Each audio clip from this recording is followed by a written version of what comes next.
Zdravím všetkých svojich ľudí, všetkých, čo sledujú túto vec. Točíme už 7. vlog, čo je super.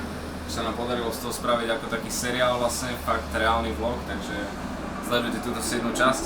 A jak vždy to začne, alebo sa to bude točiť hlavne okolo toho, že vám mega ďakujem za podporu, ktorú je furt viac a viac vidieť, viac a viac počuť. Furt viac ľudí stretávam, a viac ľudí chodí na koncerty, čítam, čo mi píšete na YouTube, čo mi píšete na Facebook, je to super, mega to cením. Chcem poďakovať hlavne za to konkrétne, čo ste dokázali v tej Európe 2, v tej top 22, lebo to bolo super, 7 týždňov sme to tam vyslovene zmasakrovali totálne a ja vám za to mega ďakujem.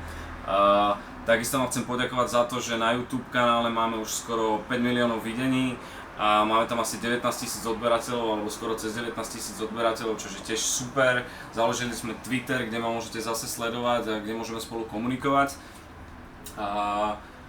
Vymysleli sme trochu aj s mojím sponzorom, vlastne Avropa.sk, trošku ako vám vykompenzovať aj také veci, že veľa ľudí mi píše, že cení Supru, alebo že sa im ľúbia veci Supra, alebo Crew, čo mám v klipoch, alebo tak. A tie veci mám vlastne z www.avropa.sk a dohodol som sa s nimi, že kdokoľvek si tam objedná u nich na tom internetovom shope www.avropa.sk veci Supra alebo Crew a napíše do poznámky Strapo, tak dostane 5% zľavu ako vlastne môj fanúšik, takže to je jedna taká z tých malých ďakovných vecí, aspoň pre tých, čo by chceli Supra veci na Slovensku.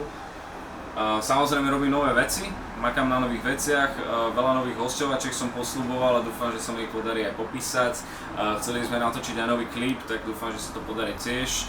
A je to paráda, som fakt mega rád za všetko a ďakujem vám, dúfam, že sa vidíme na najbližších koncertoch. Teraz 19.